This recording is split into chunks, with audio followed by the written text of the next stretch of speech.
We're 2 minutes late. Thanks for joining us. Yeah. I invited Mika to talk about budget stuff, so she's you could even put at the table.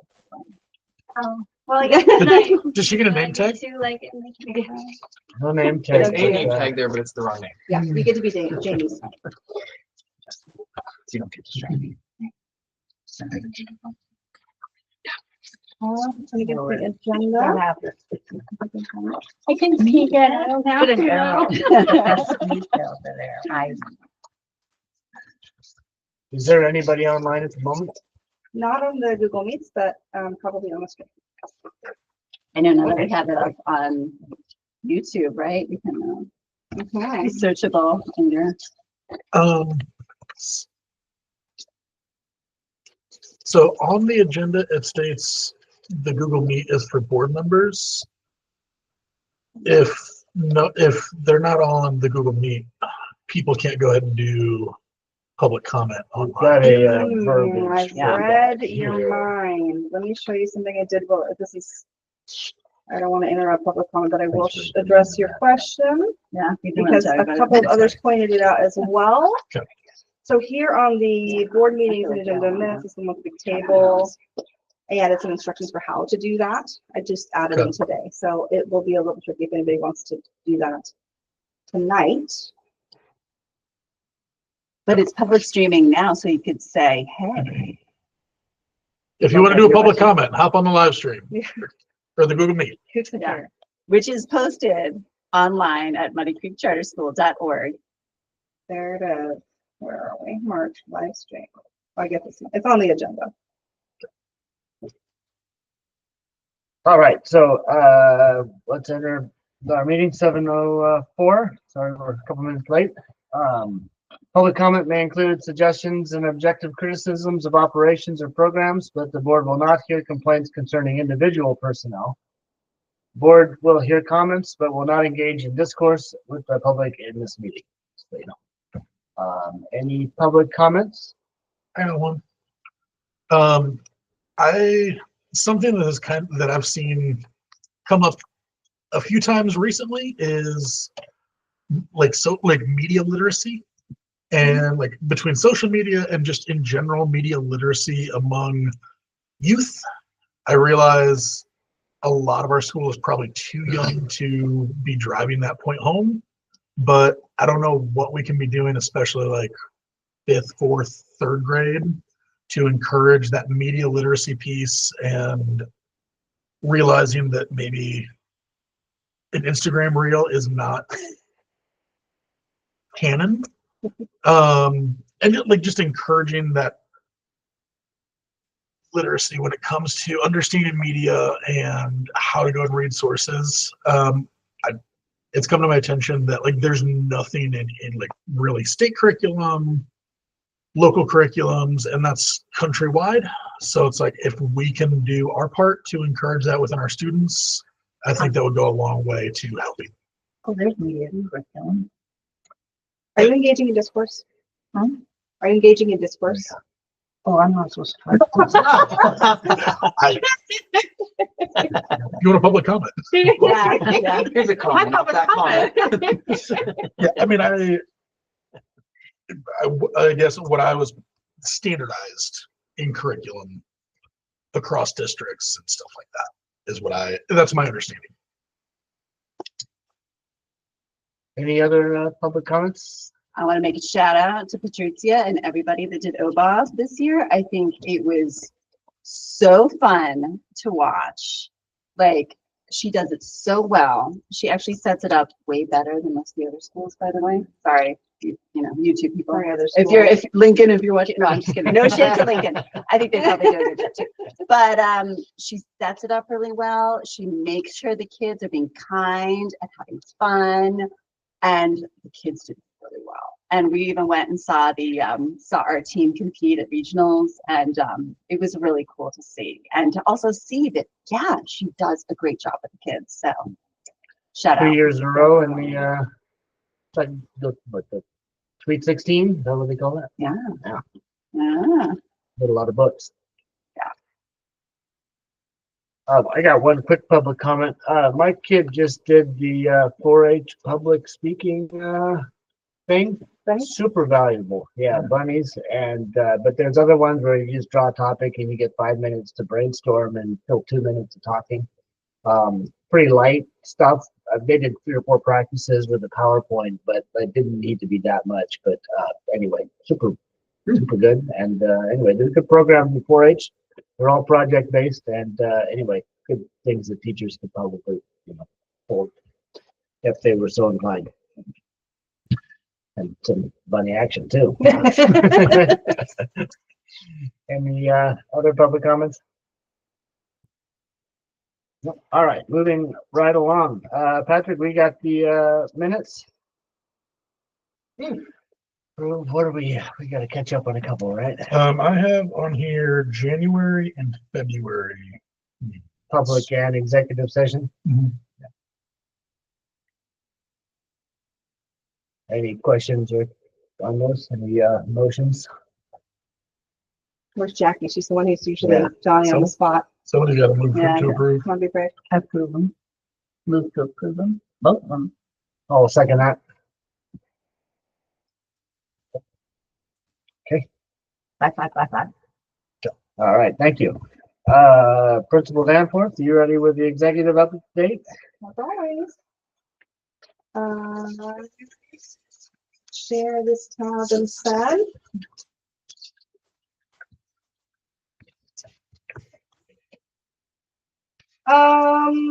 Not much movement in these numbers this month. Our enrollment is still at 110, which is great. We didn't have any significant additions to our fundraising campaign this month because we had that big chunk from the auction, and then we just didn't have much in February beyond that. We did make 155. What did I say, Patrick? It was like $155, $156 at the movie night profit. So we'll take that. Literacy scores are the same. Staff is the same. Attendance, the tardies and absences have been on the rise. No.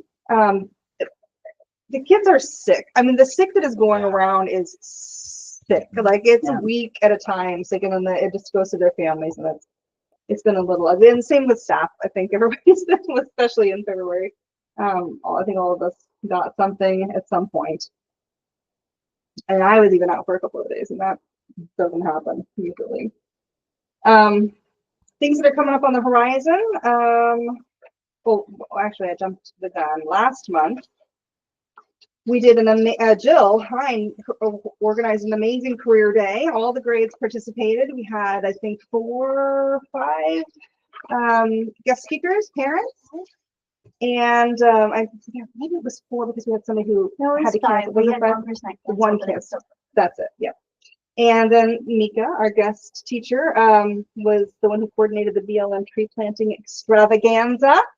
How many trees did we end up planting? I don't even know my 10,000. estimate.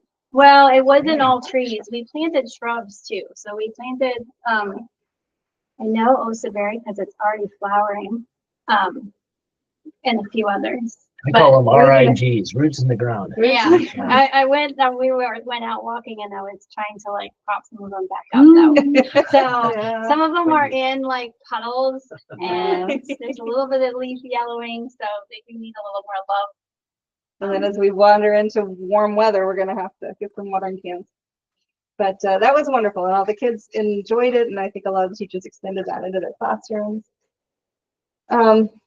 The Read Across America Spirit Week just concluded last week, and it was great. It was organized by Catherine Novak in 2nd grade, and the kids were reading all day long. There was a fantastic raffle where you guys have seen some of this, where they would put a ticket in for every book they read, and they were coming fast and furious. There were a lot of tickets. The kids loved showing off their reading skills.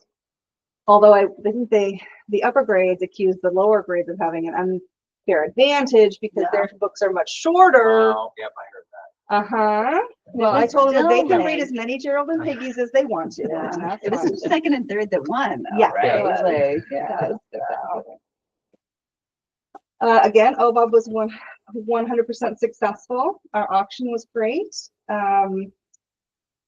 We continued on with the budget planning, which we're going to talk about a little bit later tonight, and got all the policies posted. I think that was kind of a big lift. Took me a long time, but they're there. I'm glad because I even have started to like access them, and it's nice to not have to pour through 900 pages of. Yeah, I think it's going to be really helpful. Enrollment campaign is going strong. We've got our lottery pull on the 31st of March. And right now we have like, I think it's twice as many people on the pull list than we had last year. Dana's been really helping me with getting the word out, and so is Mika about lots of, and you too, I gave you some flyers. Trying to invite people to our Kinder Roundup on the 18th next week, and hopefully we'll get some interested families, fill up those desks. And well, we were supposed to have 2 all-school field trips, and the school did leave twice. It wasn't the adventure. Did you go?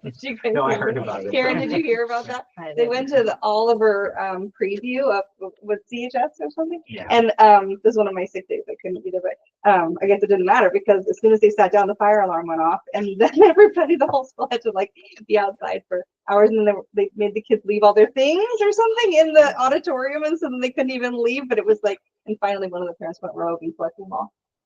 And what? He collected all the coats and backpacks and things, and Well, they would made let it them back. come back in No. It was the eventually. fog No. machine. But It was the they fog needed to machine. leave. We never Come went out back to- in. We Wow. got on the bus.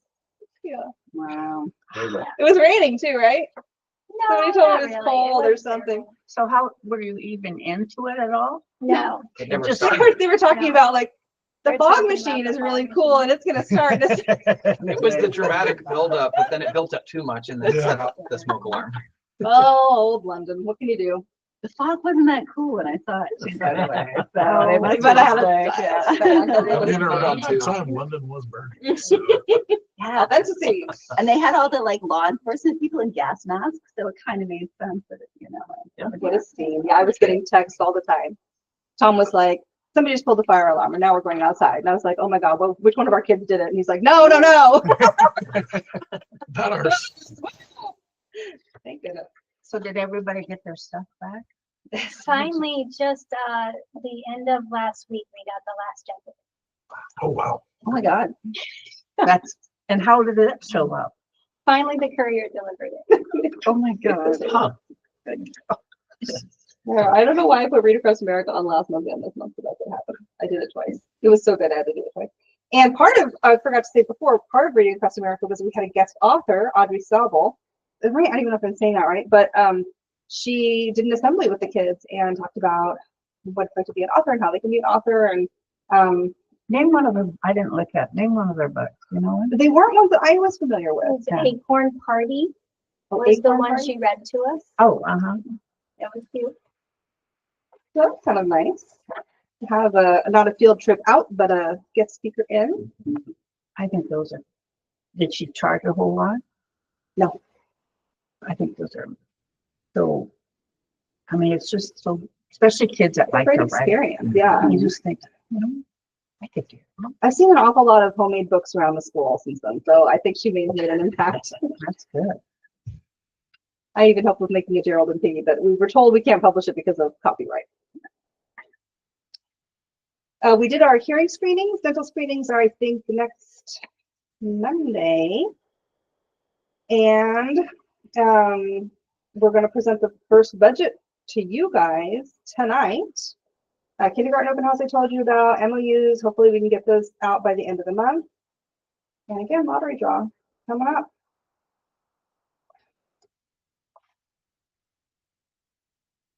You guys can read through these.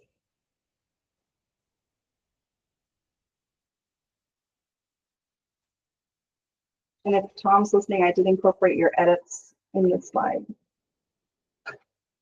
He did not like what I published earlier in the newsletter.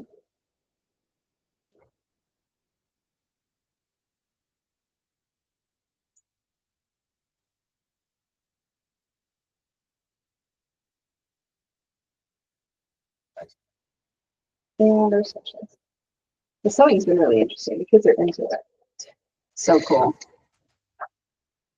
I was talking to Karen today, and she was showing me the final products and what some of the kids have done, and I showed her the picture of the pillow that we made for the auction, and I was like, "So here's your pre-test and post-test data.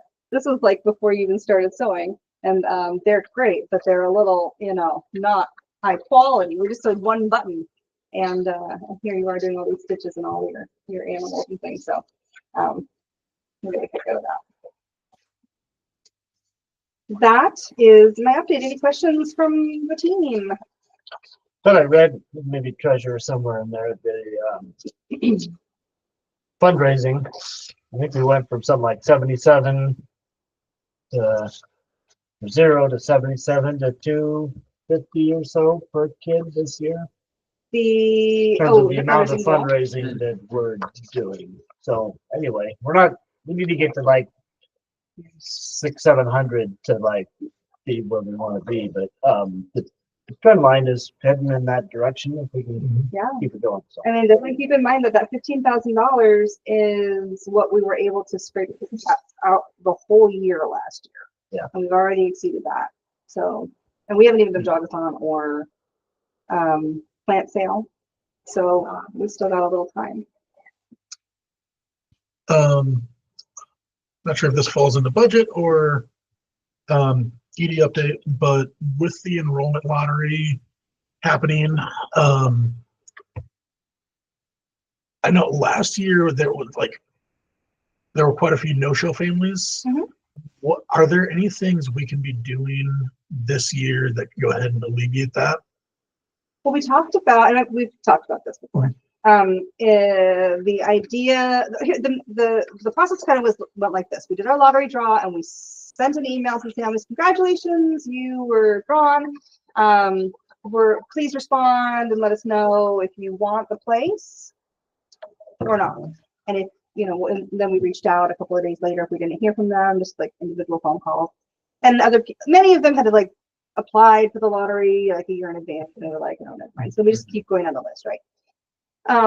And then any families that we couldn't reach, we removed them from the list and so on. But then what happened, we had like that was a class, it becomes August. And there's Shane. Hi. It becomes August, and then we're like trying to get the actual registrations in place, and parents were just not responding, or they were saying, "Oh yeah, we're definitely going to do that," but it was like days and days and days and days later. And then we get to the beginning of school, and people just didn't show up for school. And then we try to reach out to the other families, and they're like, "Well, we would have totally loved to come to your school, but it is September 2nd, and now we're somewhere else." So that's the problem. And there's only so much we can do about that, because culturally in this geographic area, the routine of parents is to put their names on everybody's waiting list and decide when they decide. So I can't change too much of that, but what we thought might be helpful is if we kind of up the anxiety level a little bit on the families and say, we are finalizing our class lists. If you are not registered by Friday, we will go to the next, you will be put I on think you the, need to do Time that. pressure. Yeah. That's Yeah, definitely. and that way there's less of that, well, there's no reason why we Candidate. shouldn't just stay on the list. And so that's the only thing we've really come up with. And this might be more PTO, but community is one of the best things that we have going for us. I'm wondering if we can go ahead and maybe lean on PTO to go and help build out some of those communities, whether, like, I know first grade has a parent WhatsApp where all the parents are in that. So like if every class all of a sudden gets a WhatsApp channel, and once you're committed, you get added into that, like that community starts to go and get formed. It'd be phenomenal if we could start doing that like May, June. Yeah. And they start to ideally build some of those relationships before the school year even starts. I mean, Mika might love or hate that for kindergartners coming. I don't know. Well, and it reminds The me, cliques have formed. it reminds me of the other activity PTO has done the last couple of years, which is the picnic in the summertime. And that, I think we invited incoming families to that both years. And I think that helps too, because once you meet families, you get a vibe, you get a sense for where you're belonging or not, and or feeling comfortable or not. Yeah. And so we could maybe do that a little earlier in the season too. Yeah, I know that's kind of Like late. late August last time. But, which is great. I mean, it's great to have that like as a almost welcome back to school. But for new families coming in, like it's even at that point, it's almost too late for wait lists to go ahead and make the move over. It gets to be a real So how late would it be? In end of August, or I think we did it the last second week week of August last year, so it feels like that's too late. So maybe we'll talk to PTO about doing it at the beginning of August. at least like second Friday of August? Yeah. Or something. Yeah. But I wouldn't wait till the last because school starts the next week. I think we just did it because that was how schedules were working for families. But if we make it early enough, they can. Well, and I think Julie's vision with it was for it to be kind of a welcome back to school thing. And That's how it started. So And when was it? like a week or two before school started. So it made sense as like So a if you had welcome the back. deadline before that. The sooner the deadline, the sooner we can make the deadline, the better. And then if we could maybe get some kind of community stuff going before the summer starts, that'd be maybe we can go ahead and get a few more families with that relationship going. But the office is closed July, right? July, right? So And June. there was also a weird system change, right? Yes. Yeah. So we didn't even know. We some hadn't of been that using stuff was Synergy last year or the year before. Yeah. And so this year we jumped in with 2 people we were learning. And so it was not working always. So hopefully this will be simpler. And once now you have your parent view accounts, and any existing family should be able to just roll right over.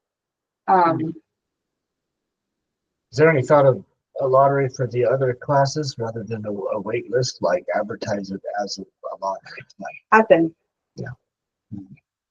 There are only a few seats Only a couple left, spots, so and they're- apply before they fill up. Yeah. Check out these test scores. And then I'm hoping that we'll get to Tanya's vision of having a wait. Every time I talk to Tanya, she's like, "Well, you need a wait list. You get the kids off your wait list. Get the kids." I'm like, "Well, wait list. We don't have a wait list right now." Like I'm trying.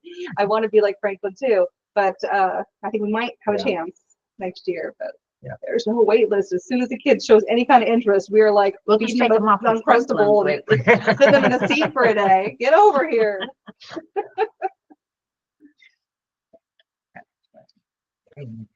For all those people on Franklin's wait list, we have a bus. Yeah. Ooh, snap. This I'll put- Audrey has really That'll cute be the new books. logo. Can a spider be fluffy? Can a tree be blue? Can a rock grow? A bee or not to be? Those acorn party. So those are some neat books. All right, that's an excellent transition into the treasury report. Okay.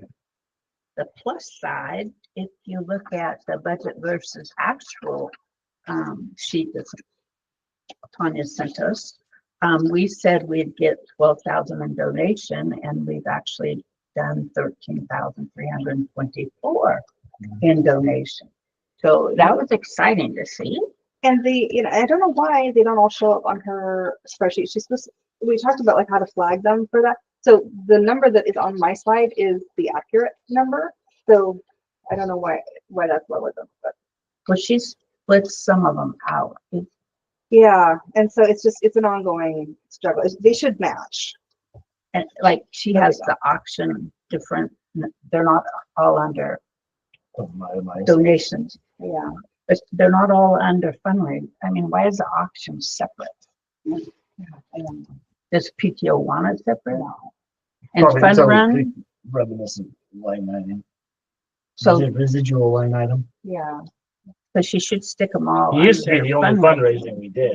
Because we would be doing pretty, if we put all that together, we'd be getting close to our budget. Yeah. Okay, and the expenses, one thing that we need to look at is this year, and we'll be looking at the budget scenario soon, but there's a new line item called K5 OR paid leave, and it's under the instruction, it's under admin, and it's under facilities. And if you add them together, you're talking $3,500. And so we need to make sure that's in the budget. Is that monthly? Yeah. I think she told me it doesn't come out every month. I think she told me it was quarterly, but it would be, maybe it's only twice a year because it should have been up there again. Anyhow, that's the line item we need to fill in. If you look at the dashboard that she sent us, whoops, dashboard, she's comparing February to February, and 2022 to 2023, in February, we had $310,000. This year, or last year, we were in the hole 127,000, and this year we're in the hole about 84,000. And I don't understand, because I look at income and it's so much more, but our student population. Oh, I just answered myself. We had 406,000 from COVID money. That kind of would make a difference. If we could add that every year. Sorry, I didn't notice that until just now. So anyhow, it's better than last year, but we're still running in the hole. That's on her. You can see the trend line though. The trend line's there. Over on the right. It's straightening out. And then look at the balance sheet one. This is where it's kind of scary looking. The bank accounts, the Muddy Creek at OSU, the checking account. This year it's 92,000. Last year it was 260,000. So that's a little scary. Key bank is the same because you have to add this bank CD and the money market, and that would equal the 223,000 or 224,000. But it's the checking account where we're getting low on. So she's going to have to start taking money out of the money market, which is only 13,000, or she's going to have to probably take money out of key bank money market. Hopefully, I can't imagine that we have to close out the CD because we're getting $400 a month on that. So we're hoping that stays there.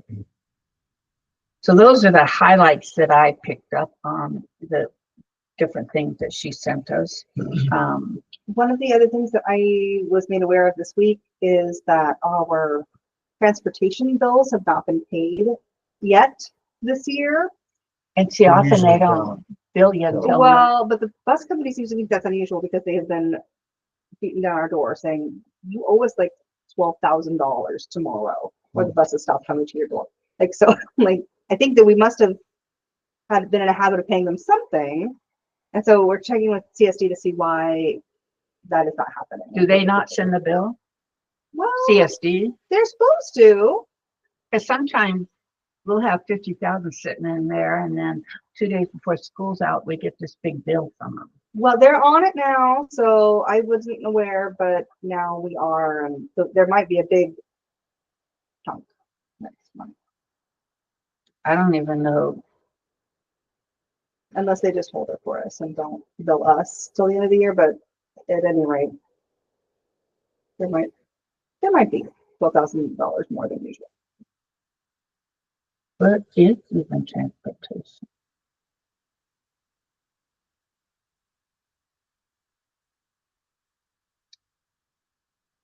Do we not even have it? Transportation. Oh, student transportation. Yeah, we have 15,000.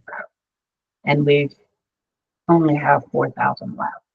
Okay, So we have paid 10,000. okay. But that's, yeah, we do have, at least we have a cushion. So maybe it's on the bus company side. So that kind of leads into the budget for next year. I'm guessing. Any questions?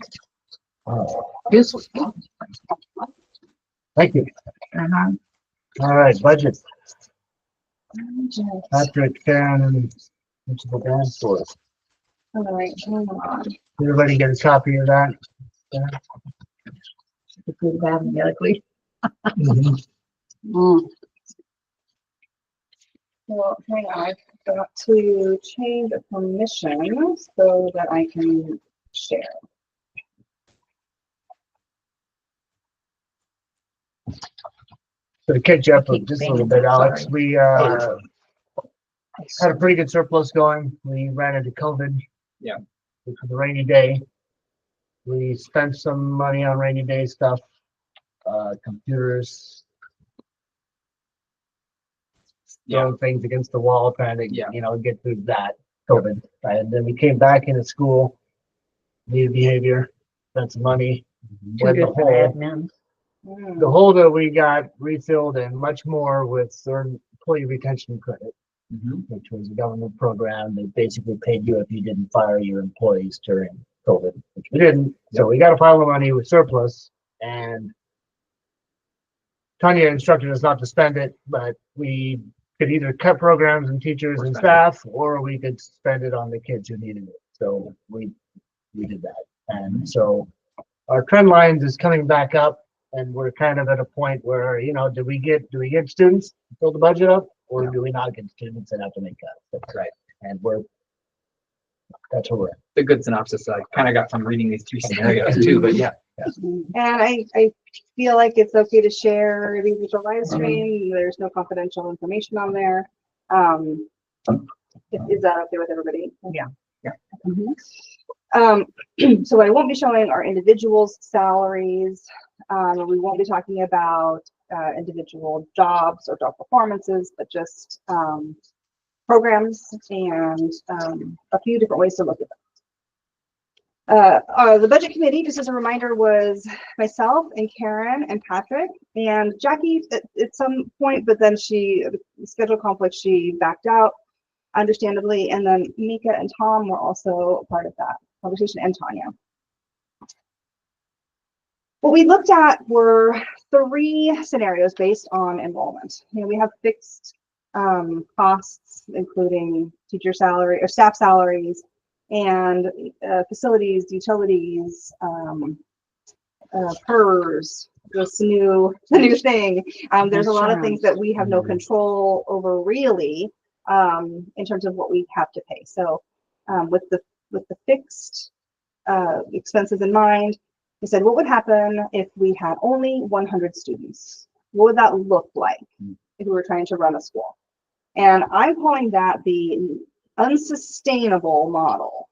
If we have 100 students, with the students representing, what is it, 9,700 something per student of income from state, with our 12.5% of our allocated budget staying at district, is we only receive 87.5% of it. Then we can give the staff a step increase, but no COLA. And typically, Alex, we would want to do a step increase every year. That's pretty standard. And then the COLA is usually a 3%. But some years, there's just not enough. And last year, we did a big adjustment where we gave everybody this year's COLA and last year's COLA, and an adjustment of the chart. So everyone received a pretty generous increase in their salary this year.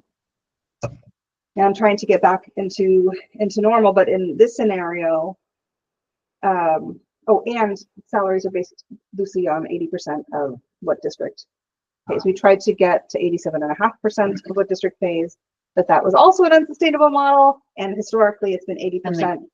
So District, of It's been course. 80% or 77%? 80. I feel like I know it's from last year, it's 77. It's 80? I've always heard. Well, when I created it, Okay, it was 80%. The baseline was what we got. We get percentage Right. of the money from the state, and then the But for district years, it's part. only So we tried to 80%. peg it on that. Got it. Was- Civic BCS No COLA, in our music program, of course, has been was grant funded. And in this scenario with no grant funding, we do not include it in this scenario. Library program can be done a lot of different ways, and in this scenario, we included it as a 0.5 FTE, doing only circulation. So students, 0.25. And on a assistant. And on an assistant salary. So that is how we could continue having a library program in this model. So no language arts that she usually teaches, no OBOB, no. And so because we're not talking about specific individuals, we're just talking about the programs Okay, that we do. but no language arts too. Right. So like there's a chunk that Checking out librarian books takes, but okay. and checking out books and putting them back. Yeah, so the kids will still have access to books, but not lessons.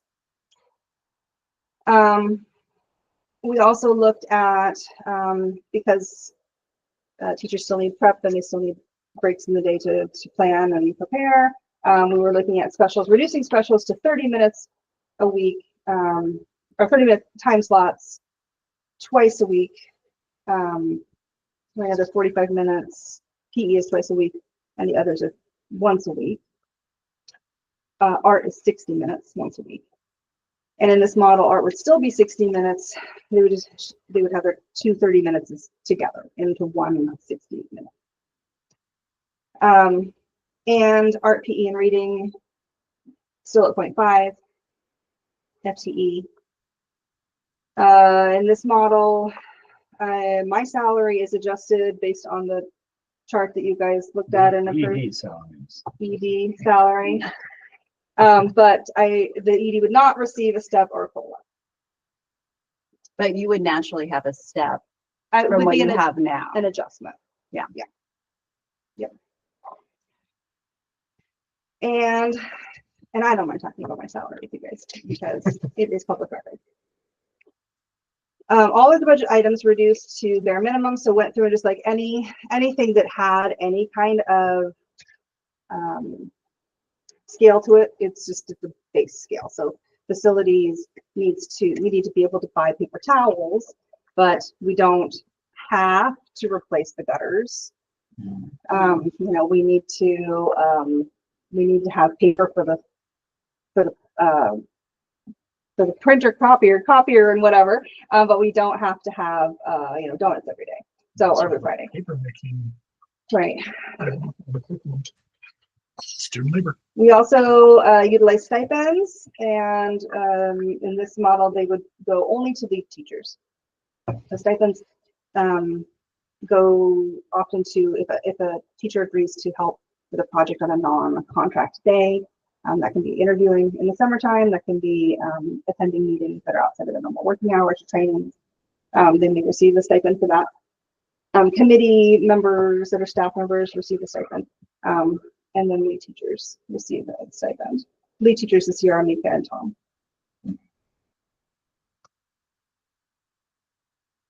And the budget numbers that go with that, we can certainly look at, you've got them in front of you.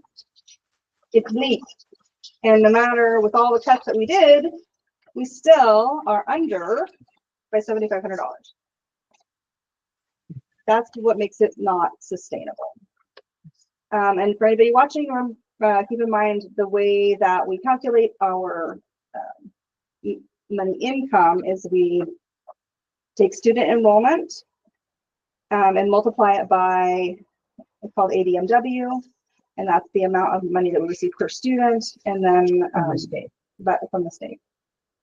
And at this point, Anya said something about the number, but she didn't put it in her email. So She doesn't know the final number yet. This is an estimate based on historical. increases. This is. This 90,793 represents a $600 increase from this year's number. And she said that on the biennium, it tends to be $600 around. The other thing to keep in mind for anyone who's not familiar with our model is that because we're a rural school and because we're a charter school, we receive funding for 12 imaginary students. They call us the weighted students. So whatever our human number is, in this model is 100, then we add 12 to it, and then we multiply by ADMW, and that's how many. Did you see House Bill 3444 that Christine McRagan, I'm not saying her last name right, have that, it's giving more money to charter school? I saw some talk about that, but I haven't read it. And when I looked There it was up, a public hearing about that, and the a bunch of people details were, advocated. I don't know if it got passed, it's so, such a lengthy I think it's process. still in the air, is my understanding. Yeah, Is they it had, what? they had a hearing. It's not out. It's not out yet. It's an Do you remember It's the still a numbers? possibility. 3444, I think. Why can't I say Christine's last name? Lincoln? Oh, the paid leave I was talking about, it's 1% of employee wages. Yeah. Employees pay 60 and employers pay 40. I mean, While they're looking, can I ask curriculum? We have a 2-year commitment to the curriculum, Yeah. so It we was are. introduced on January 28th. So we have got to pay it. Found it, yeah. Hasn't been voted on. And it's for the ELA and the math, it's 9,000 total. And then we have a few other kind of like side things like science and behavior curriculum. Stuff like that. An ELG for curriculum, this note here would Early literacy grant will apply to them? will apply. So one thing that I think I should, thank you for reminding me, Okay. is that, so our early literacy grant amount is going up this year significantly. Oh, So from 42, celebrate the small I win. know, from Celebrate it. 42,000-ish to 59,000-ish. And the SIA funds are also going up, I think, by 10,000-ish. And then the district is kicking in, they were contributing $2,500 to our auditing fees, and based on our newly negotiated charter contract, it is now half of whatever the fees are. So we're Sounds estimating good, but the audit's like quadruple. the auto, yeah, it has It was like definitely. 11 more. Like 11,000. It used to be like 4,000, now it's like 12. And So what we're putting in for the grant is that we're doing a joint application with district this year, so it reduces some of our overhead and they didn't mind. So what I specified we would use the ELG grant for is the same thing we did the last 2 years. So salaries, I clicked on. Cool. All right, but it's not really reflected perfectly in this. So I have a note to meet with Tanya to make sure these are actually in the right, it all totals the right number, it's just not aligned with the right line items. And the first draft, remember, went up like 1.5%. Yeah. And then for anybody who needs extra curriculum for helping with reading, things like that, that's just We can't have, so the happen. curriculum we use for intervention is free of charge, and we have the books already. Okay. And we purchased the Wilson intervention system this year, and we'll have that for 4th and 5th as needed. So once you buy a curriculum, often you have it. The pieces that we renew annually are things like consumables, so the book looks work in, or online subscriptions so that they can access, so teachers and students can access things on the website that are more up to date or whatever. So, and nobody's been requesting any new curriculum. and in this model, there wouldn't be any money for it. So that's the unsustainable model. Is it okay if I scooch over to what I think is more likely? So I'll shake off the unsustainable one. It's very Very scary. sad. Let's not your, touch it. your heart Very anchor. sad. Given that our enrollment is currently 110, and we have a very nice list of people who want to go to our school for next year, We're graduating our smallest class. We're graduating our smallest class, and we're looking at right now. Kinder's also very small, but as we go into first grade, we have a lot of first grade families on that waiting list too. So it is the committee's belief that scenario 2 is likely. And that looks like 115 kids with the 12 weighted students. And it feels a lot like what we have this year, with a little extra to do a little extra. Specifically, again, the staff received the step, but no COLA. We could add a 0.25 music teacher in. That's what the current level is, 0.25, 2 6-hour days or something. Library program in this model would still stay at 0.25, but at a teacher pay. Art and music and reading stay the same. The vegetables prep and prep can become 45 minutes twice a week instead of 30 minutes a week. And my favorite, and I think the favorite of a lot of the staff, adding 2 more part-time hours. We're looking particularly at first and second. As I mentioned before, we have all been really tightening the belt this year, and it is also not sustainable to not have more help. The staff are burning out at a pretty high rate. We need somebody who can help provide supervision on recesses because the kids are up to mischief.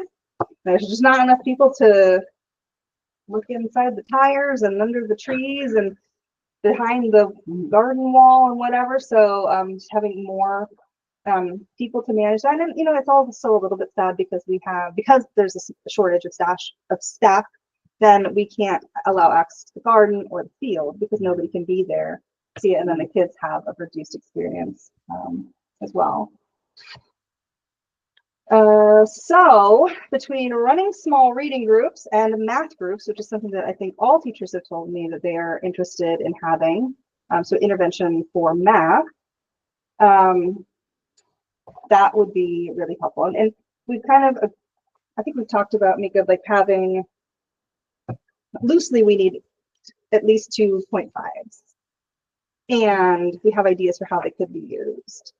But I think we agree too that when we start the year and we see where the need is, then we can make actual decisions about where they need to go.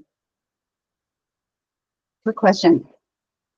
This budget, we have our behavior person leaving. Is there a behavior salary worked into these budgets? So we will definitely be hiring a new behavior person, or is that up for reshuffling too? It's in here.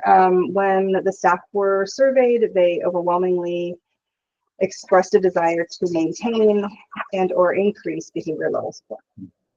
Would it be possible to have 2 more aid type people as behaviors so they are able to cover more of a wide range? So it would not be as qualified a person as a behavior person now, but just so because we're already paying for, right, like aids anyway that we didn't budget, but to be able to, I know that behavior salaries is nice, it's a great salary, but to have 2 aides instead. We talked about the pros and cons of each, and one of the things that that I think we agreed to do is we would like to post for like a dean of students, a behavior coach, same job, different title, and for behavior aides, because there is a strong chance we won't. I think we prefer having one highly qualified behavior specialist as a staff, but we're not confident we're going to be able to locate one. And so we talked about, yes, it is nice to have more bodies, but then the responsibilities and administrative quality that a highly qualified behavior coach can bring, it disappears because you have less qualified people and they can't do the parent conversations. They can't be as effective in CPS. This is not the same kind of person. And so we lose like an almost admin level employee. I would just like to see, as a parent hat, right? I would like to see the money going to the kids, because seeing what I'm seeing as a parent, the kids need behavior help And paying more for somebody who's going to do more admin stuff and maybe not be with the kids as much does not feel great. It feels like there's some tricky stuff going on already. And I'd rather have 2 people with less, because it's also harder to find somebody of great quality that's willing to take a not great pay for their education. Sorry, YouTube.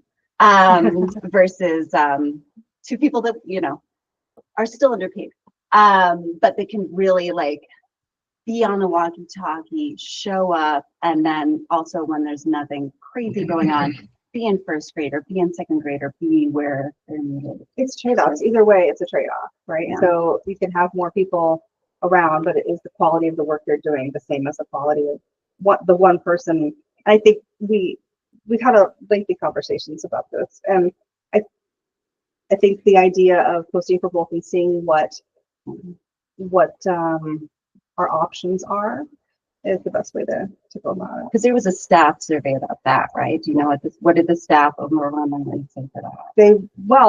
They said definitely keep behavior support. And when I asked them, do you want more behavior support? It was a little lower, but not much. But it was a spike of the keep behavior support. Versus more admin. Okay. Well, I didn't ask them if they wanted more admin. Okay.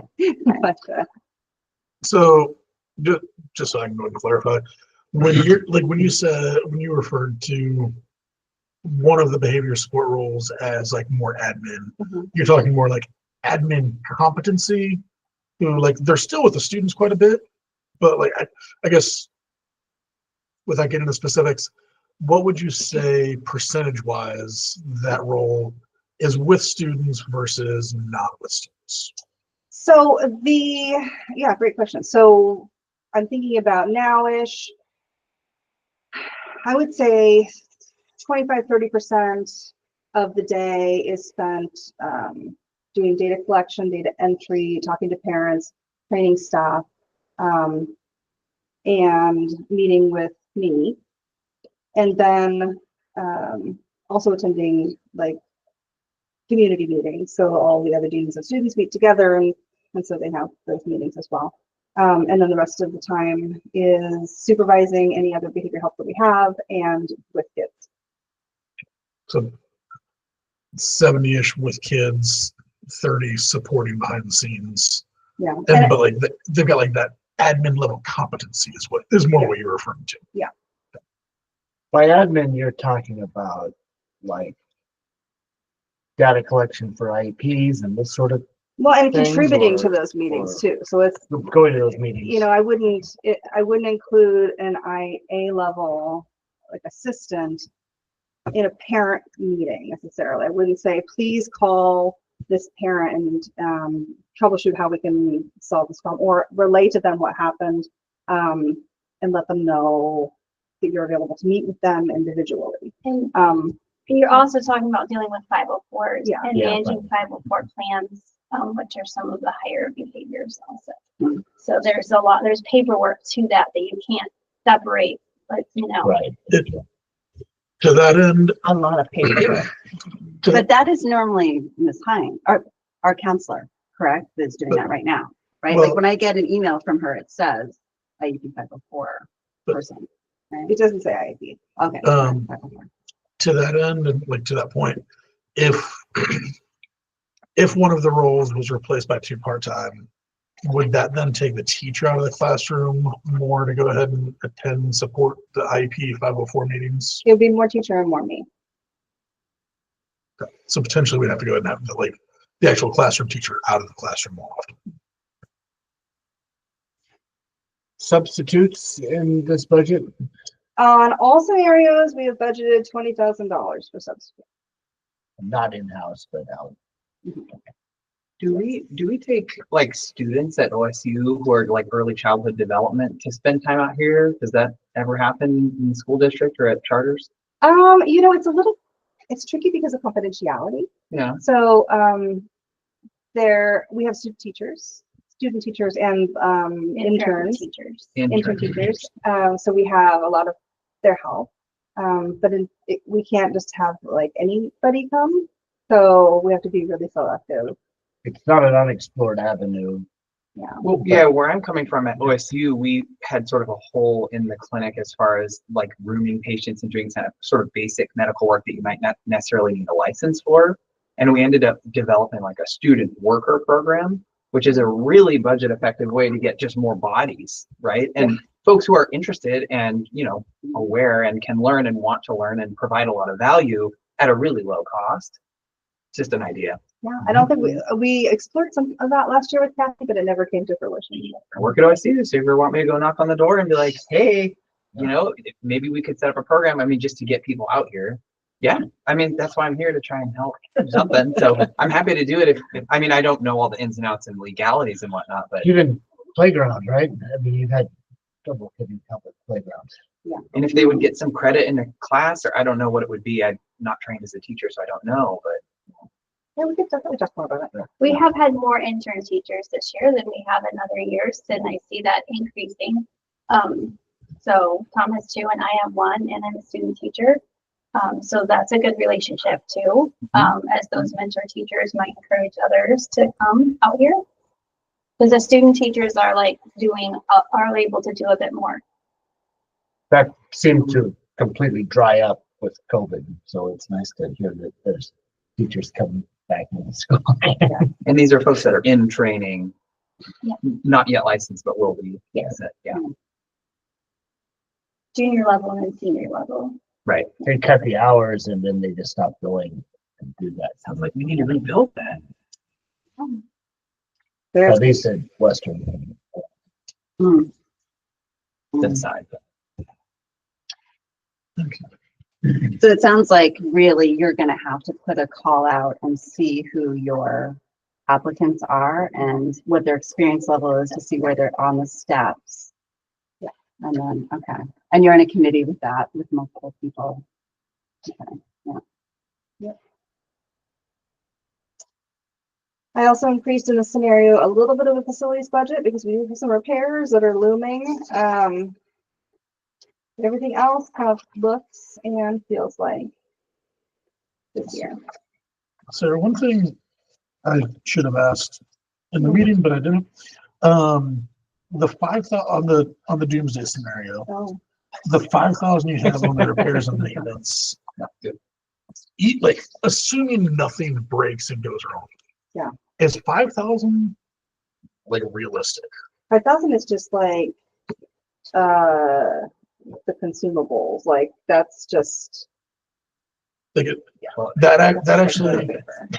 Mm. I think the presumption there is that if something major happened with I'm not gonna they say call the Lester word, and he shows up But- with his tool belt. like there's still Yeah. a rainy day fund that we've got And I think to go over exactly to budget on. your point, I think if something happens, then we come to the board and say, I need Because it's hit the $5,000 fan, we need, But you know, But the 5,000, like it might be reasonable, or it might be doable if they really tighten their shoes.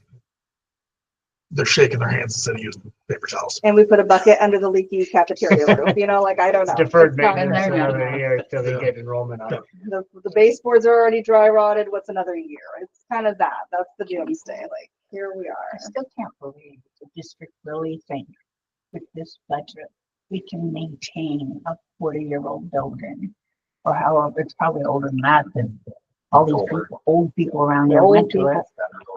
Yeah, it's over. I have a friend who went here. He's Well, I 50. So. And it was not a new building then, it was at least, They're right? here, late 60s and they went Yeah, it's at least then. Although, Karen, if we think back, where we were before COVID and then we had the rainy day, to say the least, as But- long as we can get, how we got here, Some of the we things, could cut music, cut art, cut PE, cut all the aids and, balance the budget, or we can tell the teachers. try to provide a good education, God, keep our teachers more than 1 year, and hopefully students come and we end up with 120 and we're in good shape again. Add 100,000 to the rainy day fund again, in a year or two. See, the big concerns I had with, especially with the doomsday budget, is that I just try to talk a whole bunch of families into coming to this awesome school.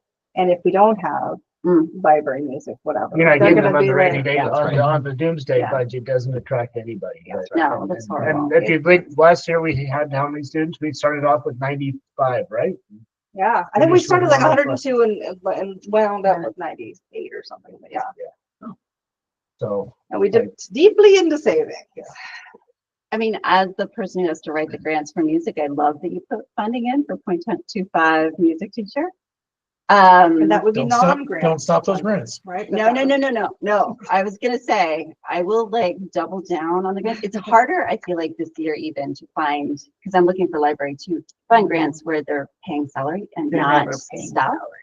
It was, dude, I have found them. They are sometimes, but it's hard. And so I love that you're wanting the music teacher, but it's very hard for me as the person who fought for music to see library reduce so much and to not get the aids we need as well. Because yeah, I mean, if I could have some sort of like contract where even though I think it's the word admin that you put in to the behavior that makes me immediately worry that this person is going to be in the office doing administrative stuff. Well, everyone here does administrative 50% stuff. of the time as opposed to the kids, right? I I know everybody does guarantee admin. I know. everyone is with the kids an awful lot of time, and I hear your concern. I think, you know, some of the feedback that we got from staff too is that there's like maybe disproportionate attention for some classes because some classes need more attention, but it doesn't always feel good the teacher who doesn't get that attention, right? So there is a lot of that kind of sentiment. Not a lot, some of that kind of sentiment. And that's why 2 aides instead of 1. Right. Well, and we're thinking if we have the classroom aides are still in this scenario. 0.5. 0.5 mornings, because morning is when we need it the most. But two separate. Two ones. separate So ones. But that would be reading groups and math groups. But the thinking is, and so the committee came up with this idea, is that if we have a classroom aide where there is currently not a classroom aide, then that person can also help manage behaviors in the classroom and help them, you know, to de-escalate before they get to a problem level where we need the DNS students to be involved. Like escalation can happen very quickly and it can be de-escalated very quickly in many cases. So if there's an extra person who can help redirect, give a hug, get a Band-Aid, fill a water bottle, listen to a story in the classroom, then presumably there will be less need. And right now our behavior coach is really focused on our tier 3 kids. We're not, that person doesn't interact with everybody because that position is designed to support the kids who need the most. But you just said the word dean of students. Who's dean of students? So in the district and in Oregon, dean of students is the title that most schools use to describe the work that our behavior intervention coach is doing. It's the same job with a different title. That a bigger, Like we used to have. a bigger school and a bigger salary, No, right? not necessarily. It depends on the school. It depends on how you work it. But right now, if you look at the job descriptions, they're very similar.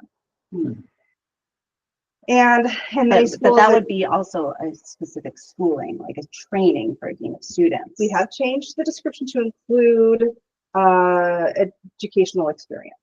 That's a modification for next year. But when we approved that description and job last year, we agreed that there are multiple paths to mastery for that role.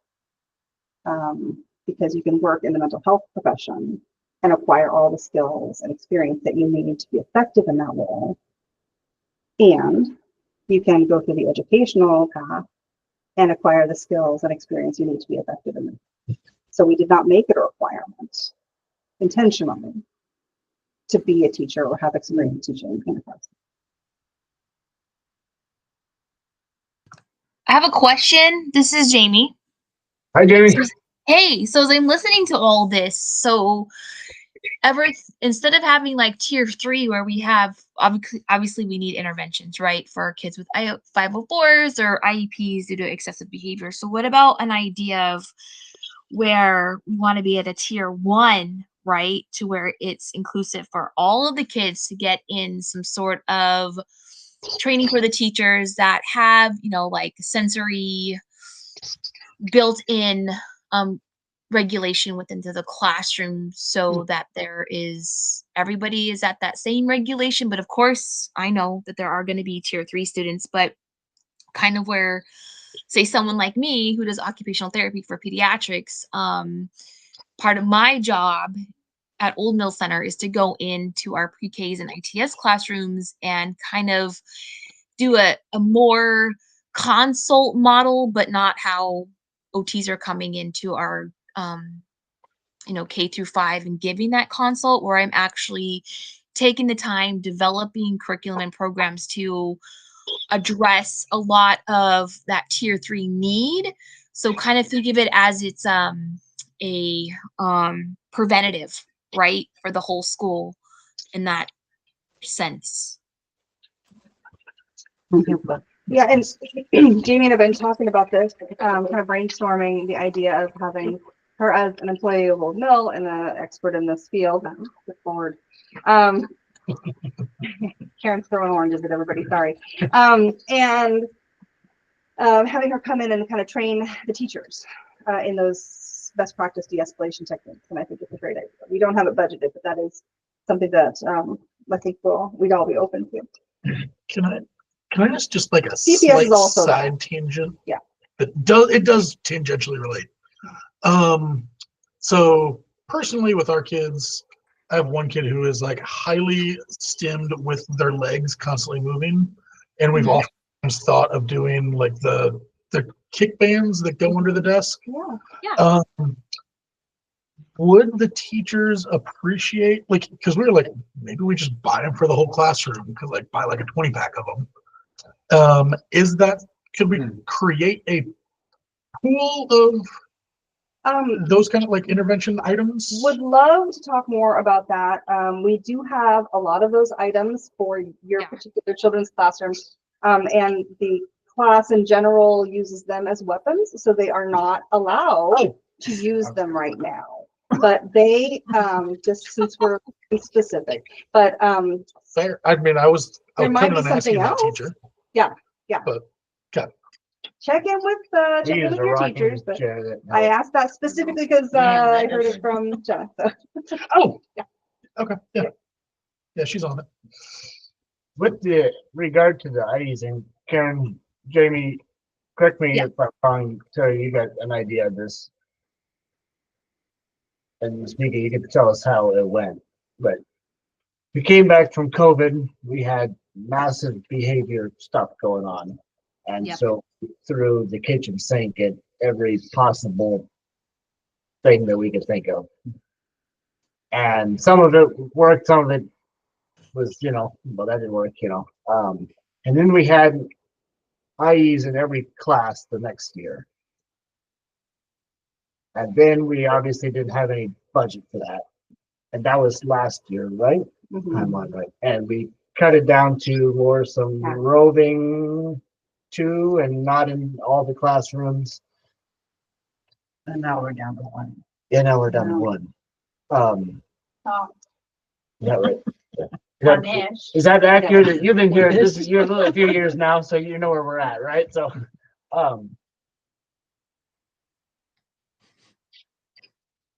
based on all the facts, One thing. is that accurate? Anyway, and then so now we're putting more in to where we didn't have, because we would presumably have more budget. Right?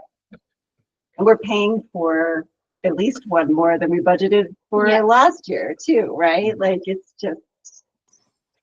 We also had the counselor and there's no. I'm not saying we don't pay had for that. Yeah, like But the one that came from Hoover. But she was. What was her name? But we didn't have we replaced the counselor with her. Right. So, but she was like an assistant pay. And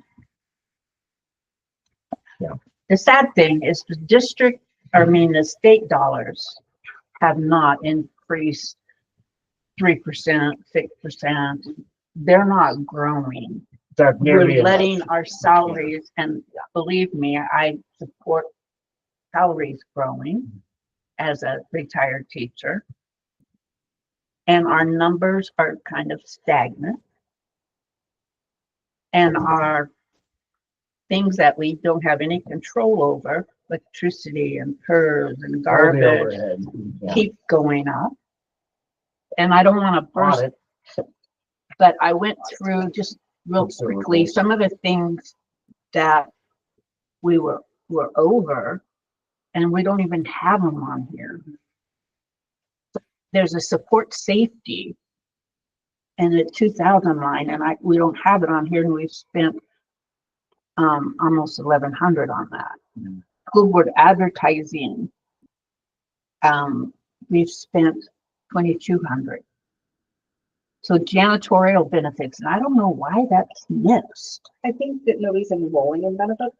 That what? I don't think either of our custodians. But we're enrolled. $5,000 in the hole. Oh, Repairs, of course, school repairs, we knew that was going over. So some of the thing in lunch, I don't get lunch.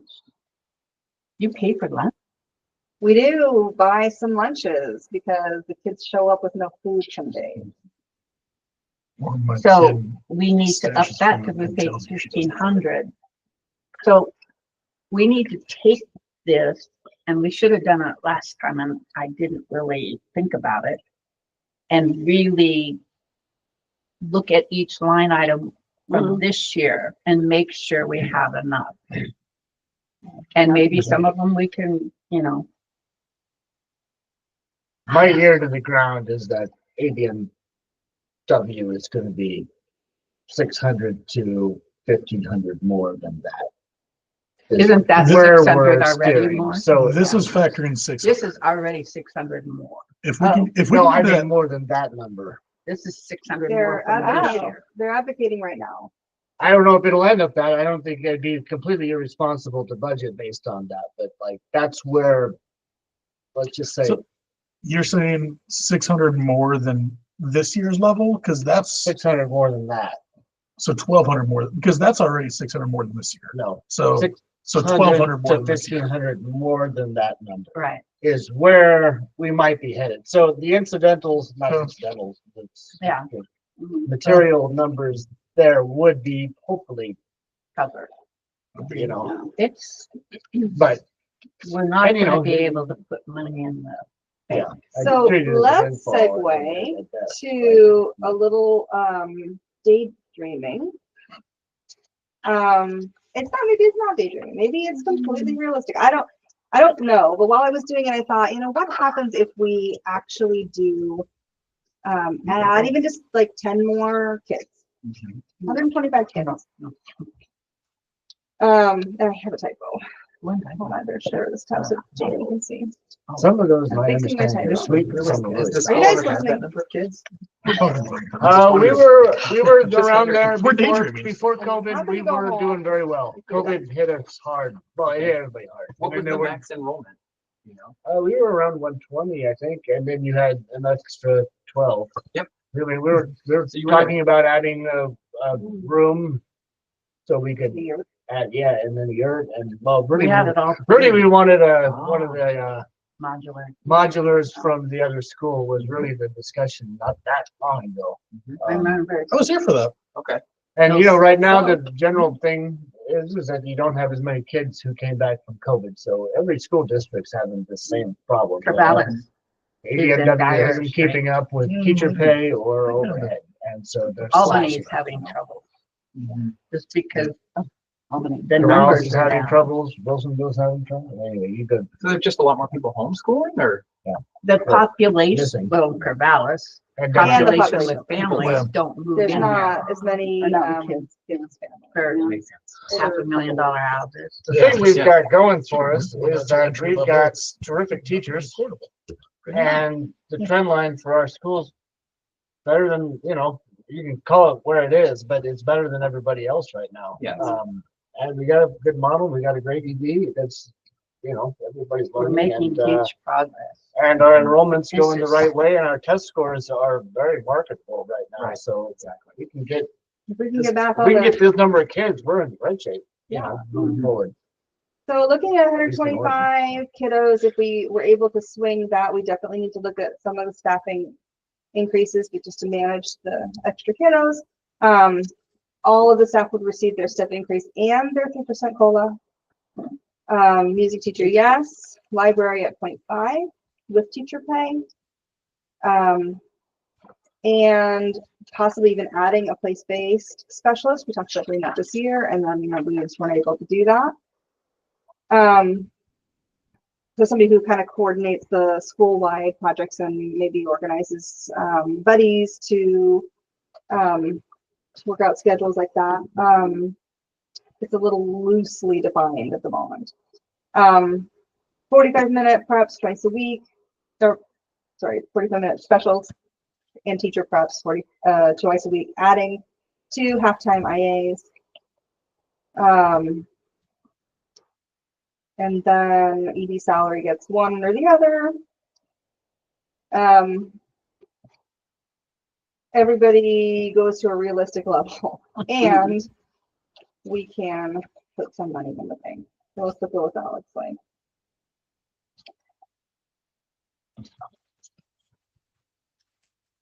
At just 125 kids, we could do the things we want, do the extra things we want, pay the people the way we want to, and be able to put 31,000 in the bank. And that's taking off the seismic payment.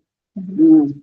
Could we even add a step for, because I know there are a couple, there are like 2 or 3 teachers at the last step right now, maybe?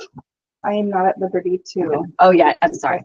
Could we even add another step if it's this nice? We already added a step last year, and it's the reason we limit the steps is because we can't afford like whatever teachers at $70,000. So The district, It I've is a never very seen a common thing. teacher salary schedule that didn't limit the steps. Oh, yeah. You always, Oh, I thought that was, no, once you hit proprietary. that, after 15 years, you're there forever.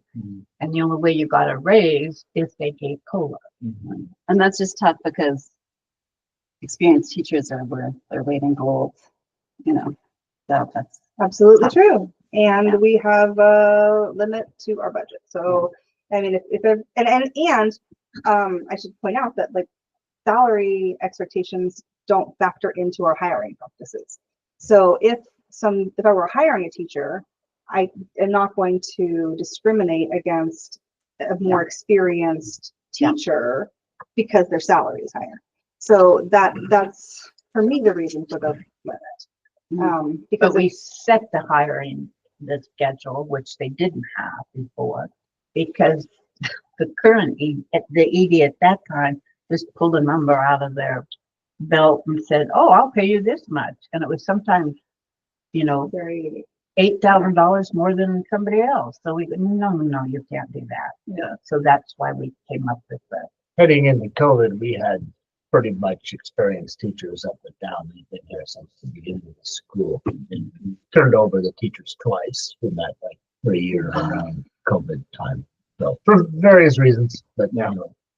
And yes, I would love for all of the teachers to be at the top of the levels, and I'd love to give them what they're worth. And as a charter school, this is where we have a limitation.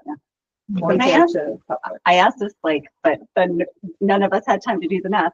How much the like It's increase, about is 3%. it 3% every step? It is 3% every time. Okay, and there are how many steps? I can show you. 17, Thanks, 14. 14, and CSD goes a little more, correct? I don't remember. They go to next. Thank you. Interesting. Mm. And I did have that 14 last year. It was 13 before. Our teaching staff is farther on this step than they have been for a few years. So and that's, you know, great on one side, and obviously has its ramifications on the other side. Yeah. Experience is good. All right, so then can I ask, I mean, I'm gonna get nitty gritty. So it's 3% around for every step.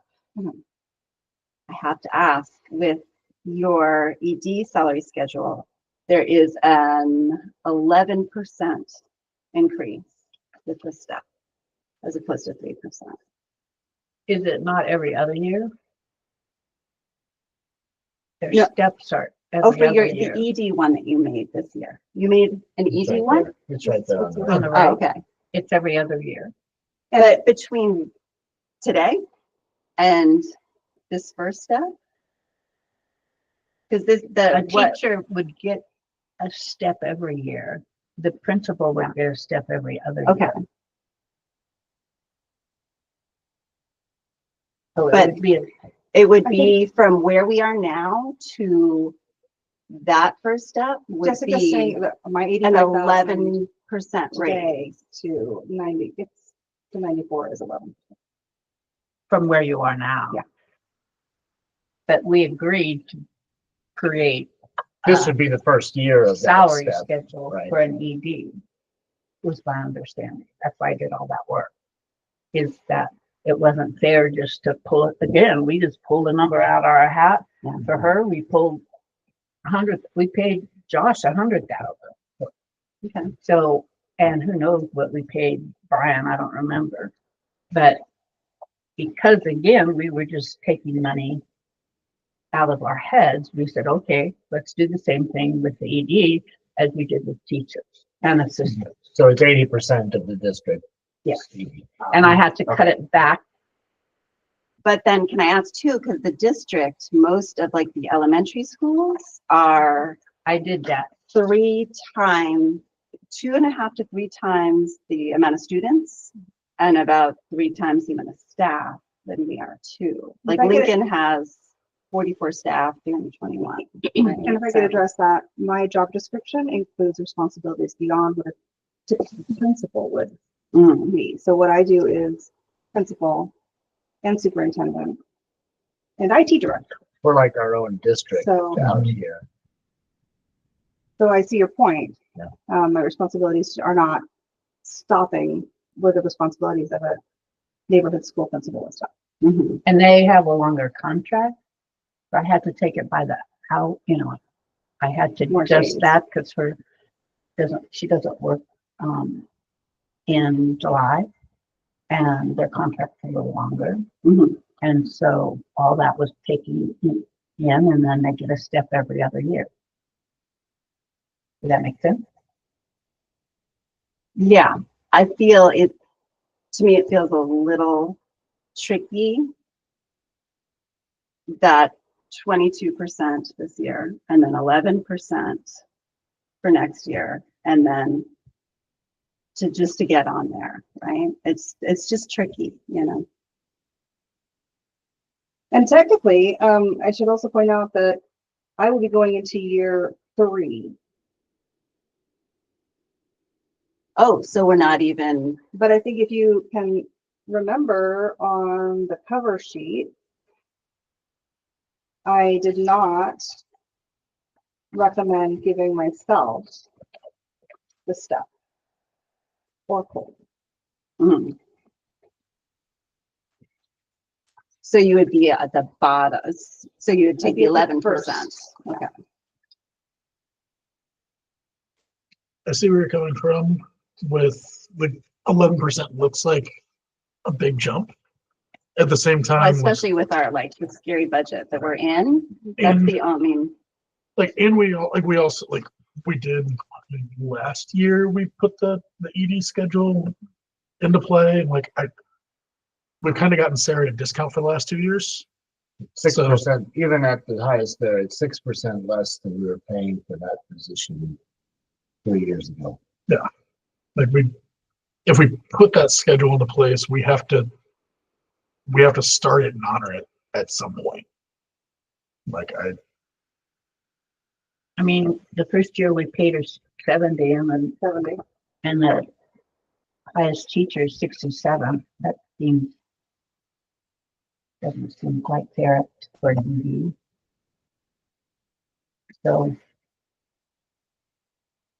anyhow, I understand your point of numbers, but like she said, there's a superintendent I know that drives the bus. I guess we can ask you to drive the bus. The school I graduated from, there's lost so many kids from the Mackenzie fire, and the superintendent actually drives the bus. But you know, she is the superintendent. She is the IT. She is the curriculum director. She is the special ed coordinator, really. She is the principal.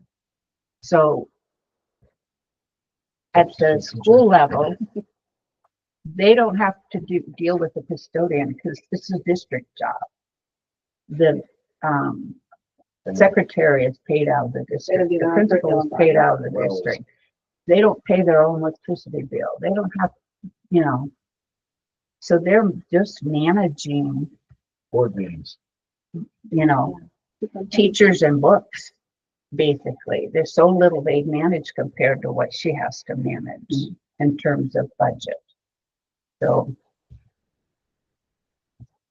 I think EDs are worth it.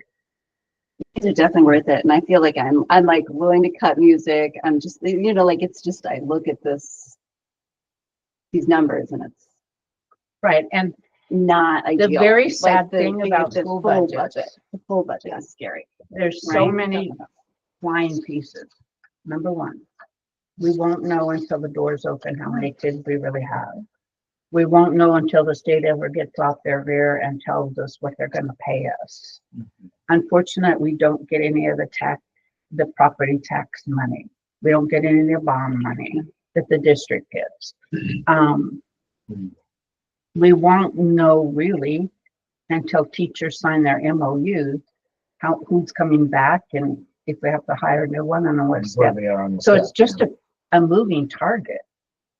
And at some point, I would like to spend an hour or something with the committee and plug these in somewhere so I have a better understanding of those things. And because if we went on number 2, we'd be in the hole rather than having a plus 600. But other than that, it's a moving target. Really, and it's not easy.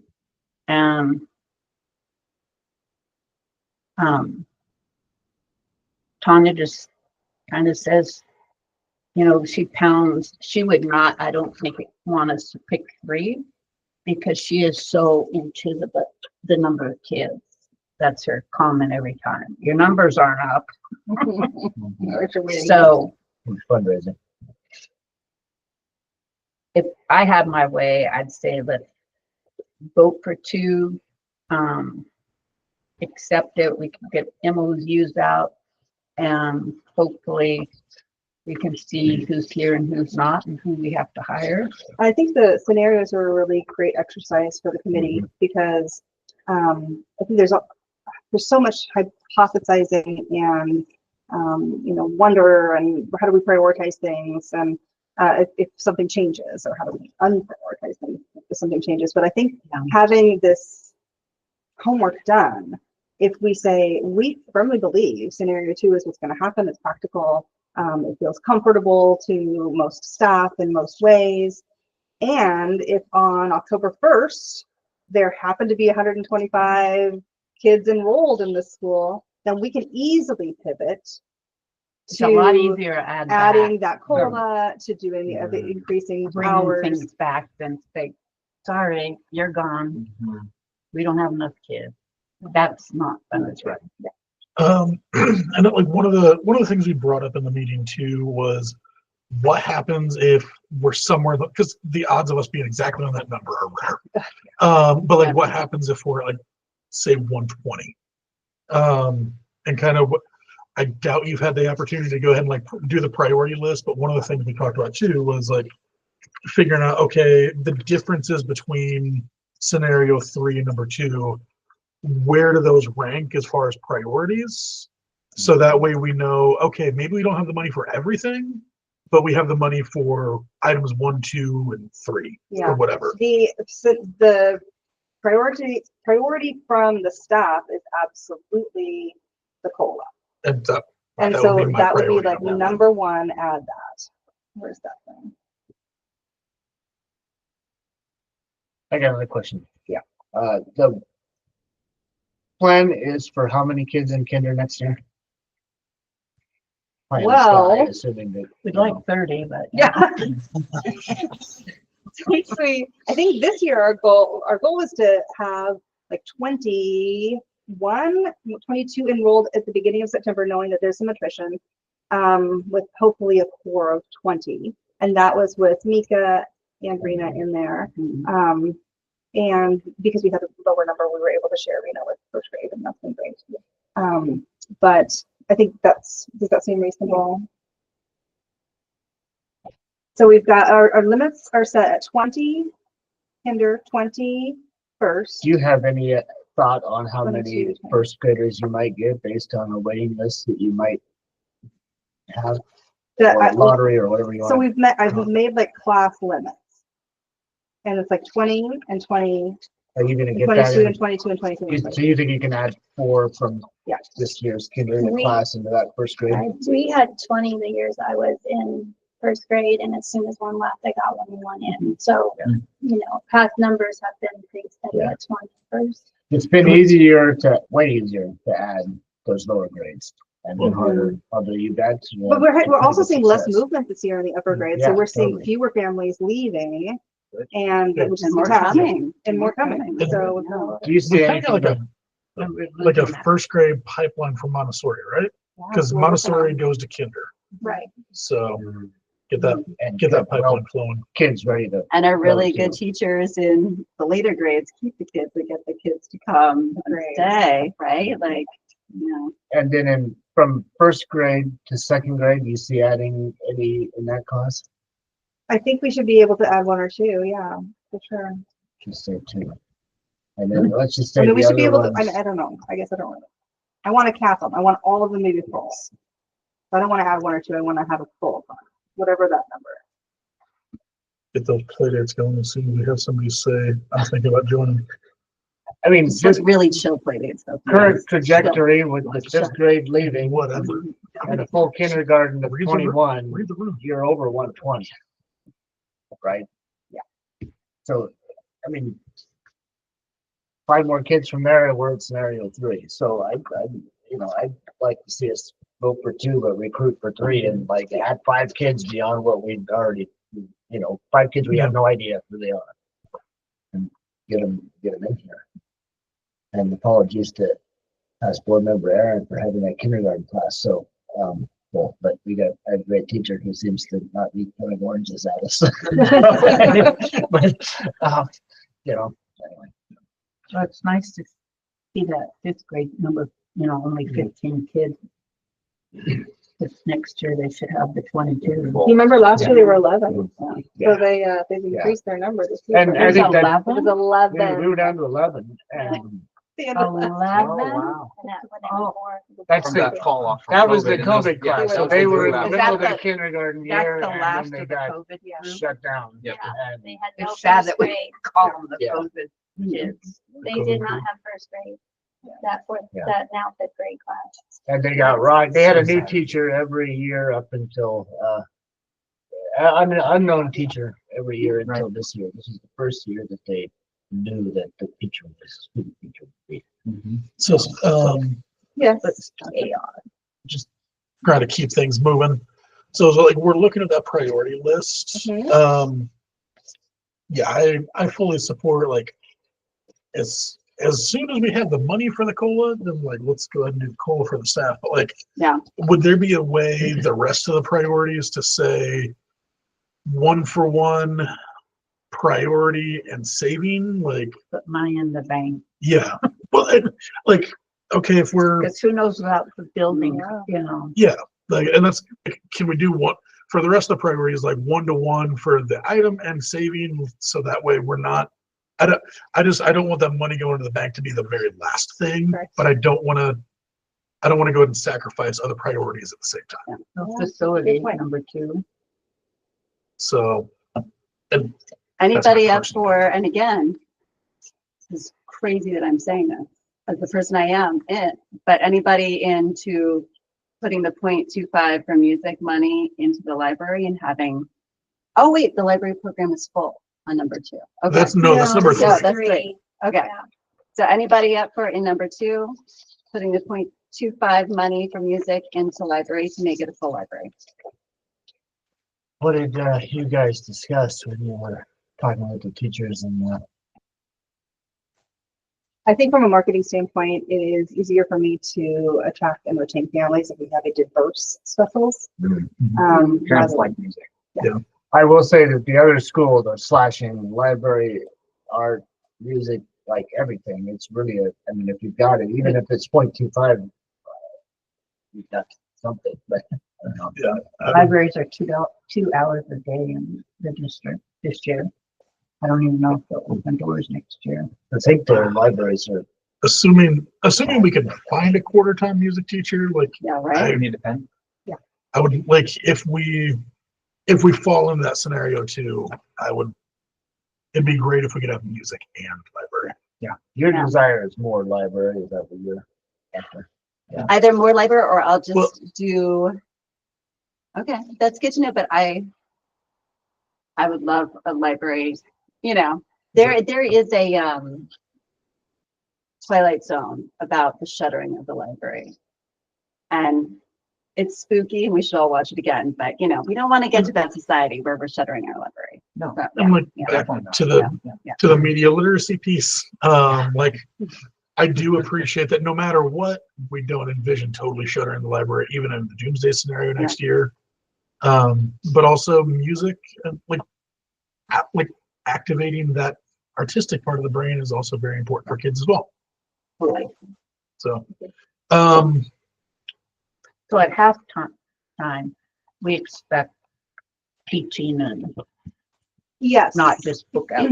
Yeah, and there's a nuancy difference between that too. So if it's like a 0.25 and if it's IA level work, then we wouldn't expect that person to provide supervision, like it wouldn't be a prep.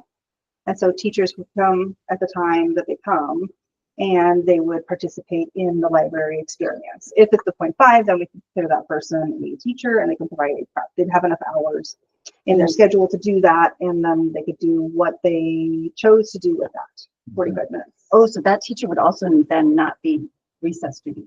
We're losing a recess Everyone duty does person. recess duty at this Oh, school. even if you're 0.5 or 0.25, you still do recess? Oh, okay. But hopefully less next year, we have more people. Like if the aides can do it from the classrooms, that's the idea, that there would be more time so the teachers don't have to do it. No. any other library questions or music questions? I just had one more comment. I just to go back to the idea of if you approve number 2, you can improve it with the thought that if the student population supports it, you can add things back in. Maybe just having a list of the things we would want to add back in. So we could say, well, You just do some of that on there. I Go back to started if it. the I'm budget gonna go supports back it, to so the- maybe Yeah. library could be one of those. But here's Yeah, but what that's it the is. question, does library at 0.5 instead of 0.25 circulation only, does library at 0.5 go ahead of teachers' COLAs? It probably is less money. to move library out to 0.5 then. But on that, Oh, it's gotta be less. No. oh, that's her 70. It's definitely That's your less. 125. I mean, yeah, So like, go to number 2. it would definitely be less, but also I would probably still be in favor of the COLA over, like, yeah, I'd probably still be in favor of bringing the COLA back before bringing the Teachers, library I'm back. guessing. On number Could you I give agree us with that, the- Patrick. The money, Yeah, but like go to how much number would, 2. how much would,